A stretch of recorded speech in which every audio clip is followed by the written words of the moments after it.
Hello girls, now we talk about the internal structure of heart. What is the internal structure? As we can see in this diagram, we have two vena cavas, this and this, which the four parts of heart, the right auricle, the left auricle, the right ventricle and the left ventricle. Yes, now this right auricle is thin-walled, as I told in the earlier video, that the auricles are thin-walled because they are just receiving the blood from the parts of body. This right auricle receiving the deoxygenated blood from the two vessels. This one is superior vena cava from upper parts of body, that is the head, neck and arms, and inferior vena cava from the lower part of body. Yes, and as this is receiving the blood, it is giving the blood to the lower part, that is the right ventricle. So at the junction of the right auricle and the right ventricle is these flap-like structures present called as tricuspid valve. Tri means three. So they are made up of three moon-shaped structures, the cuspid valves, and they are present at the junction of auricle and the ventricle, and that means they close as the blood is pushed into the ventricles. That is only the right ventricle, the deoxygenated blood. So it prevents the backflow of blood from the right ventricle back into the right auricle. How this backflow is prevented? Let's see. This is the papillary muscles. The avulations are present in the inner walls of heart, that is called as papillary muscles, which are attached to elastic thread-like structures. These elastic thread-like structures are called as chordae tendineae, which are attached to the tips of valves. So when the right ventricle is receiving the deoxygenated blood from the right auricle, under the pressure of the presence of blood, the chordae tendineae, being elastic in nature, will stretch and they will pull the tips of valves down, so the valves will close, and that will prevent the backflow of blood into the right auricle. Now the only way for the blood to go is this blood vessel. You can see in this diagram this blood vessel. This blood vessel is pulmonary artery. Pulmonary means lungs. So the blood from the right ventricle is taken to the lungs for oxygenation, because this is the deoxygenated blood, girls. Keep in mind. Yes.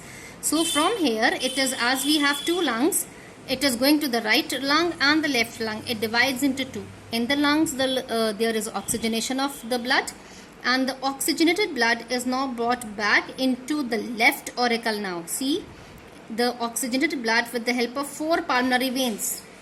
The pulmonary veins are bringing the oxygenated blood back into the left auricle. So the left part of our heart deals with oxygenated blood. So the left auricle is getting the oxygenated blood. The blood will be given to the left ventricle. So at the junction of the left auricle and the ventricle is this valve called as bicuspid valve. It is at the junction of left auricle and the ventricle. Again, it can be called as bicuspid, made up of two moon-shaped structures, cusp-like structures, or the mitral valve. And the function is again the same, that it prevents the backflow of oxygenated blood now back into the left auricle.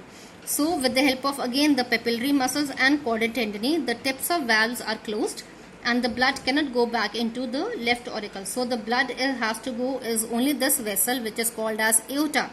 This is the largest vessel of a body, as this is supplying the blood to entire body. This aorta is supplying oxygenated blood to entire body.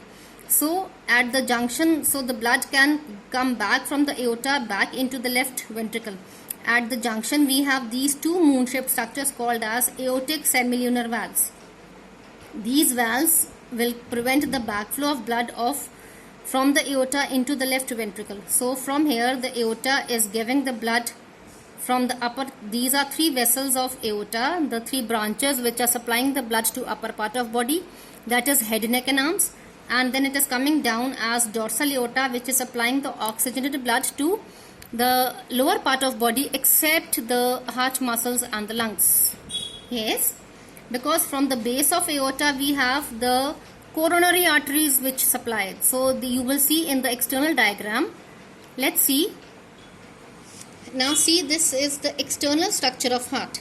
This heart is having these two auricles, the right auricle and the left auricle, and these two lower parts as the ventricles, the right ventricle and the left ventricle. This is the aorta. From the base of aorta, this aorta arises from the left ventricle. So from the base of aorta we have two main these coronary arteries. Yes, this is the right coronary artery and this is the left coronary artery, the right bundle branch and the left bundle branch. Now this right bundle branch, that is the right coronary artery, is supplying the blood with this help of small branches to the right side of the ventricle, so that it can supply the blood to the heart muscles, that is to the cardiac muscles for the contraction and relaxation, so that it can give the heartbeat, it can pump the blood. And with the help of this left coronary artery, it can supply the blood to the left part of the ventricle, that is to all the parts.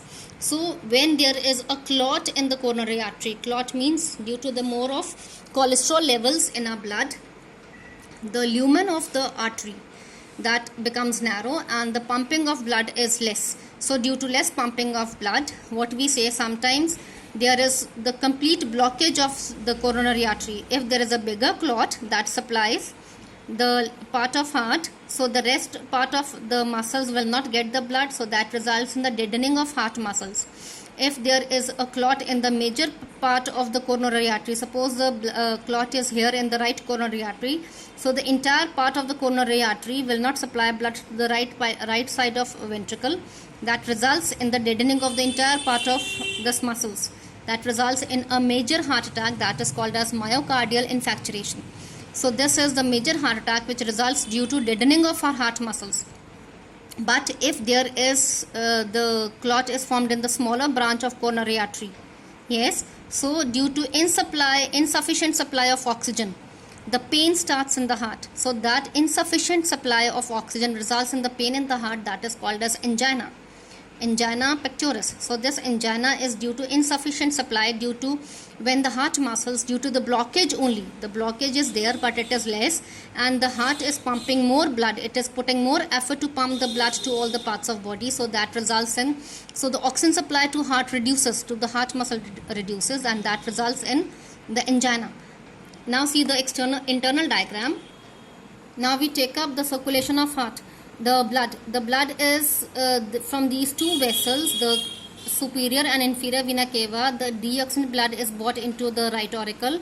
From here it is given to the right ventricle with the help of closure of tricuspid valve. With the papillary muscles and chordae tendineae, the blood is given into pulmonary artery. To the lungs for oxygenation, the pulmonary veins are giving the blood, oxygenated blood, into the left auricle now. With the help of closure of bicuspid valve, the left ventricle is getting the oxygenated blood, and the blood is given into the aorta to supply to all the parts of body. Thank you so much.